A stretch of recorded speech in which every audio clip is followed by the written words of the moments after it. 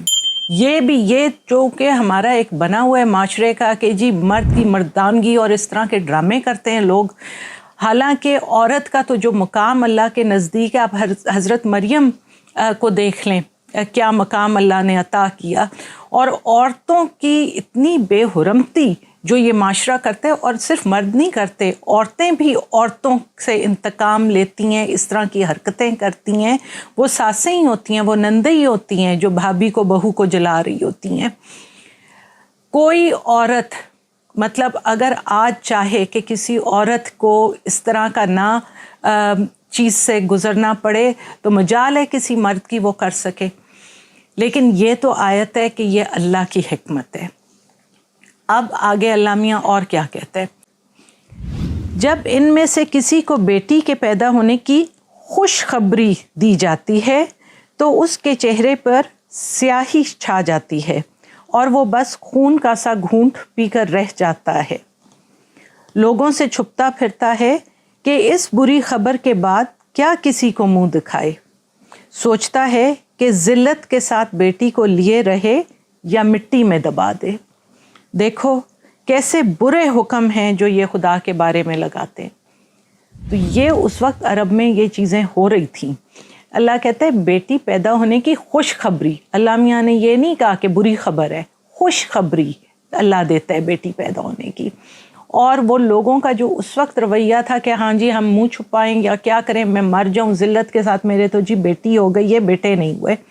تو یہ اس وقت کے آیات ہیں جو اللہ نے نازل کی. لیکن اگر آپ دیکھیں تو ابھی بھی یہی کچھ ہو رہا ہے.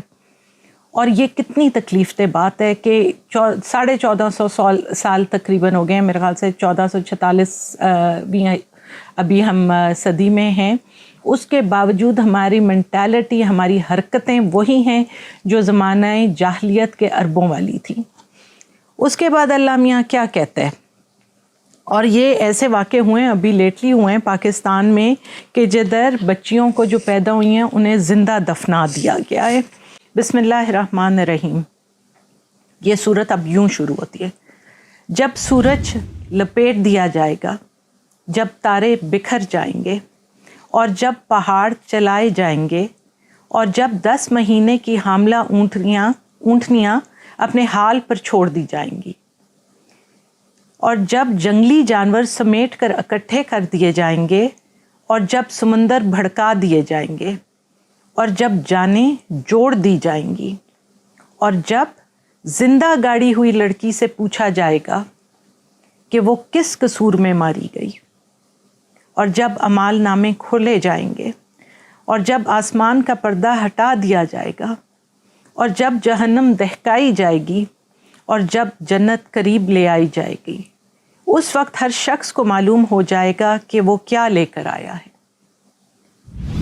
اس سے بڑھ کے کلیئرٹی کیا چاہیے؟ اس سے بڑھ کے یہ جو قیامت کا حال ہے کہ جب یہ چیزیں ہوں گی، اور جب قیامت کے دن وہ جو لڑکیاں آپ نے دفنائی تھیں ان کو زندہ کیا جائے گا، ان سے پوچھا جائے گا بتاؤ تم کس قصور میں ماری گئی. پھر لیکن ابھی بھی لوگوں کو سمجھ نہیں آ رہی. بچیوں کو مارنا، بیویوں کو مارنا، بہوؤں کو مارنا، یہ قتل عمد ہے. قتل عمد کی ہم نے پہلے بھی بات کی ہے. یہ پری میڈیٹیٹڈ مرڈر ہوتا ہے. یہ آپ نے جان بوجھ کے پلاننگ کے ساتھ قتل کیا ہوتا ہے.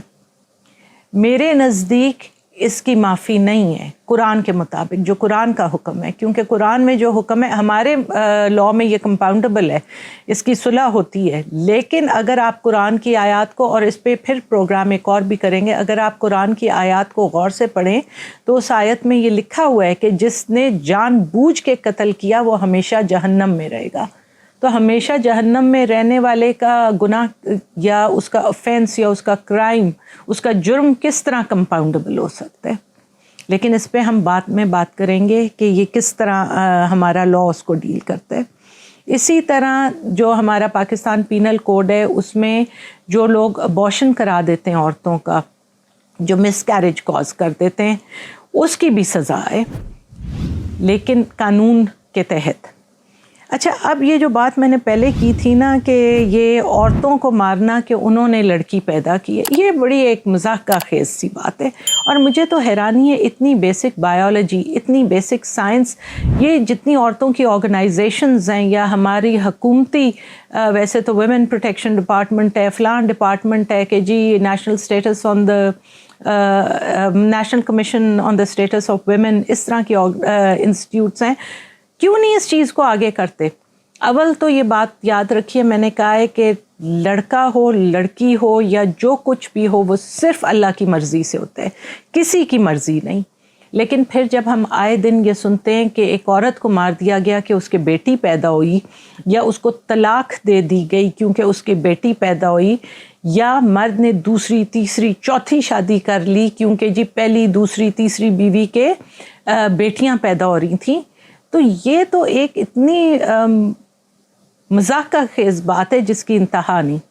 بیسک بایولوجی، بیسک سائنس کیا کہتی ہے؟ وہ یہ کہتی ہے کہ جو عورت ہے اس کے پاس 23 کروموسومز ہوتے ہیں، 23۔ اسی طرح مرد کے پاس 23 کروموسومز ہوتے ہیں۔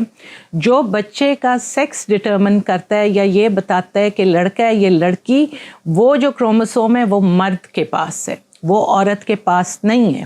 عورت کے پاس ڈبل ایکس ہے جو بیسک ہے لڑکی کا، بندے کے پاس ایکس وائی ہے۔ تو اگر ایکس جا کے ایکس سے ملے گا، بندے کا ایکس عورت کے ایکس سے ملے گا تو وہ لڑکی پیدا ہوگی، اگر بندے کا وائی جا کے عورت کے ایکس سے ملے گا تو وہ لڑکا پیدا ہوگا۔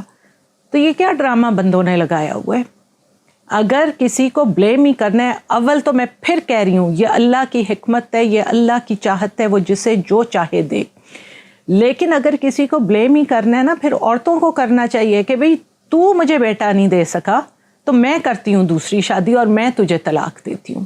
اگر اس گھٹیا بات پہ آنا ہی ہے مردوں نے، تو پھر اس کا جواب یہ ہے کہ یہ تو پھر مرد کے کروموسومز ہے، یہ عورت کا کروموسوم تو نہیں ہے جو بیٹا ڈٹرمن کرتا ہے۔ تو اب جب بھی بیٹی پیدا ہو اور دوسری شادی کی بات ہو تو عورتوں کو مردوں کو طلاق دینی چاہیے اور کسی ایسے مرد سے شادی کرنی چاہیے جہاں اس کو بیٹا پیدا ہو سکے۔ لیکن پھر یہ بات ہے کہ یہ اللہ کی حکمت ہے، وہ جسے چاہے لڑکے دے، جسے چاہے لڑکیاں دے، جسے چاہے دونوں دے اور جسے چاہے بانجھ رکھے۔ اللہ کا شکر ادا کرنا چاہیے کہ اس نے آپ کو صاحب اولاد بنایا، چاہے بیٹے دیے چاہے بیٹیاں دی۔ اللہ سے دعا کرنا چاہیے کہ صحت مند زندگی والے بچے دے، کوئی فرق نہیں پڑتا کہ بیٹے ہوں یا بیٹیاں ہوں۔ اس پہ بھی شکر کرنا چاہیے کہ اللہ نے اگر آپ کو اولاد نہیں دی تو اللہ کی کوئی نہ کوئی حکمت ہوگی اس میں، اور اس کی حکمت پہ ہمیں راضی رہنا چاہیے۔ اپنی بیٹیوں کی قدر کریں، اللہ سے معافی مانگیں، توبہ کریں، اور چاہیے کہ عورتوں کو ایجوکیٹ کریں، اس معاشرے کو، مردوں کو ایجوکیٹ کریں کہ یہ اس طرح کی جو حرکتیں کر رہے ہیں اس کا بہت کڑا حساب ہے، اس سے باز رہیں۔ زندگی رہی تو اگلے پروگرام میں ملیں گے۔ اللہ حافظ۔